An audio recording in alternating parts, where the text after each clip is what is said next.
اے بابا جان، کل جب میں آپ کو پکارتی تھی تو مجھے جواب دے دیتے تھے، آج میں کتنی بد نصیب ہوں کہ قبر کے سرانے کھڑی پکار رہی ہوں مگر مجھے آپ کے جواب کی آواز سنائی نہیں دیتی۔ اے بابا جان، آپ تو مجھ سے ایسے جدا ہوئے کہ قیامت تک دوبارہ نہیں مل سکتے۔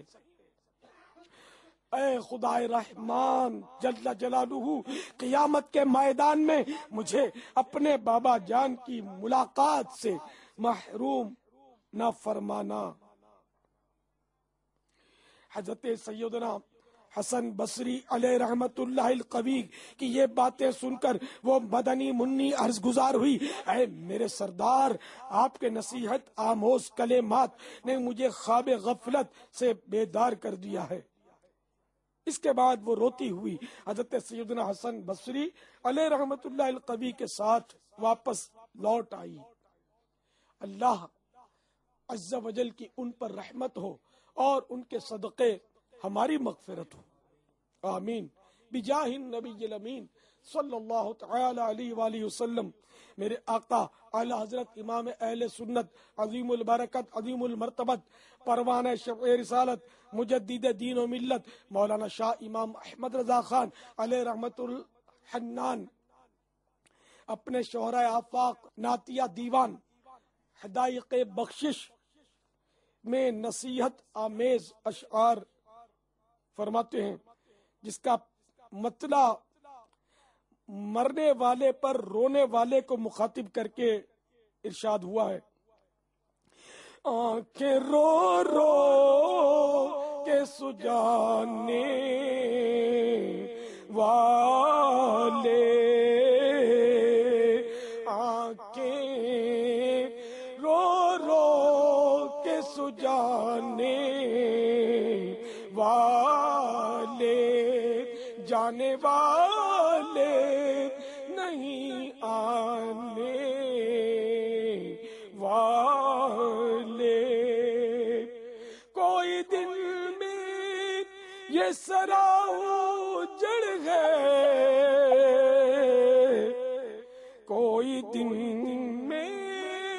یہ سرا اجڑ ہے، ارے او انہی چھانے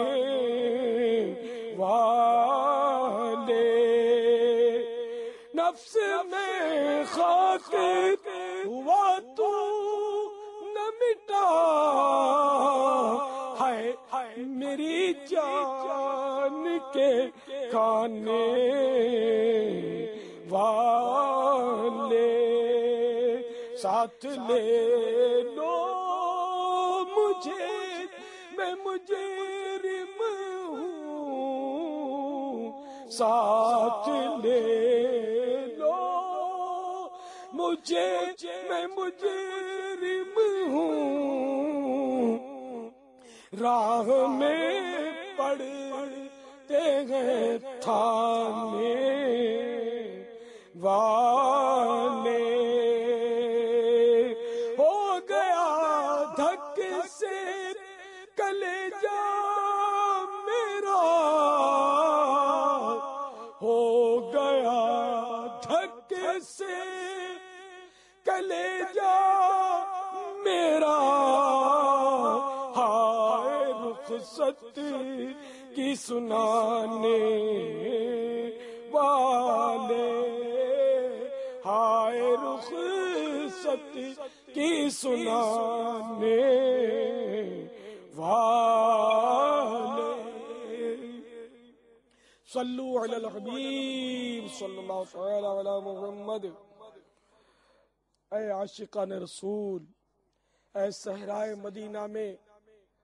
جمع ہو کر مجھے سننے والے میٹھے میٹھے اسلامی بھائیوں، اے مختلف مقامات پر اجتماعی صورت میں پردے کے ساتھ سننے والی اسلامی بہنوں، اے انٹرنیٹ اور مدنی چینل کے ناظرین،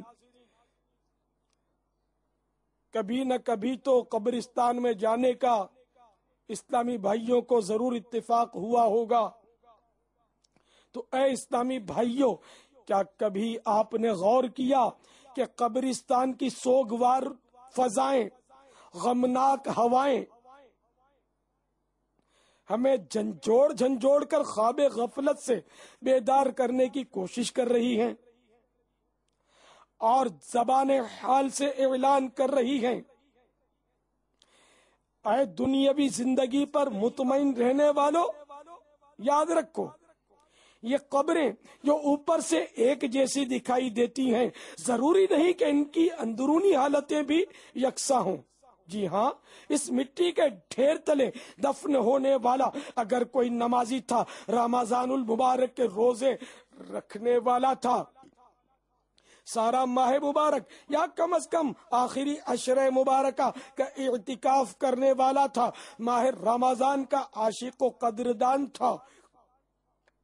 فرض ہونے کی صورت میں اپنی زکوٰۃ پوری ادا کرنے والا تھا، رزق حلال کمانے والا تھا، بقدر کفایت حلال روزی پر قناعت کرنے والا تھا، تلاوت قرآن کرنے والا تھا، تہجد، اشراق و چاشت اور اوابین کے نوافل ادا کرنے والا تھا، عاجزی کرنے والا تھا، حسن اخلاق کا پیکر تھا، شریعت کے مطابق ایک مٹھی تک داڑھی بڑھانے والا تھا، امامے کا تاج سر پر سجانے والا تھا، سنتوں کا مت والا تھا، ماں باپ کی فرما برداری کرنے والا تھا، بندوں کے حقوق ادا کرنے والا تھا، اللہ عز و جل اور اس کے پیارے محبوب صلی اللہ تعالی علیہ وآلہ وسلم کا چاہنے والا تھا، صحابہ کرام و اولیاء اعظام علیہ رحمت اللہ السلام کا دیوانہ تھا،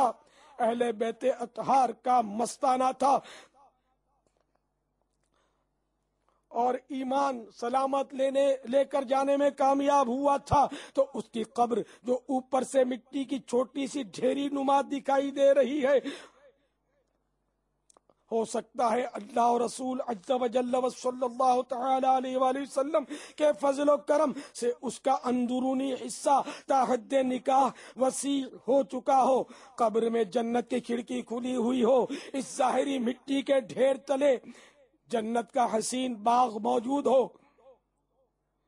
جبکہ دوسری طرف اس مٹی کے ڈھیر تلے دفن ہونے والا اگر بے نمازی تھا، رمضان المبارک کے روزے جان بوجھ کر برباد کرنے والا تھا، رمضان المبارک کی راتوں میں گلیوں کے اندر کرکٹ وغیرہ کھیلوں کے ذریعے مسلمانوں کی عبادتوں یا نیندوں میں خلل ڈالنے والا، یا اس طرح کے کھیل کھیلنے والوں کا تماشائی بن کر ان کی حوصلہ افزائی کرنے والا تھا، فرض ہونے کے باوجود زکوٰۃ کی ادائیگی میں بخل کرنے والا تھا، حرام روزی کمانے والا تھا، سود و رشوت کا لین دین کرنے والا تھا، لوگوں کے قرضے دبا لینے والا تھا، شراب پینے والا تھا، جوا کھیلنے والا تھا، شراب و جوئے کے اڈے چلانے والا تھا، مسلمانوں کی بلا اجازت شرعی دل آزاریاں کرنے والا تھا، مسلمانوں کو ڈرا دھمکا کر بھتہ وصول کرنے والا تھا، تاوان کی خاطر مسلمانوں کو اغوا کرنے والا تھا، چوری کرنے والا تھا، ڈاکہ ڈالنے والا تھا، امانت میں خیانت کرنے والا تھا، زمینوں پر ناجائز قبضے کرنے والا تھا، بے بس کسانوں کا خون چوسنے والا تھا، اقتدار کے نشے میں بدمست ہو کر ظلم و ستم کی آندیاں چلانے والا تھا، داڑھی منڈانے یا ایک مٹھی سے گھٹانے والا تھا، فلمیں ڈرامے دیکھنے والا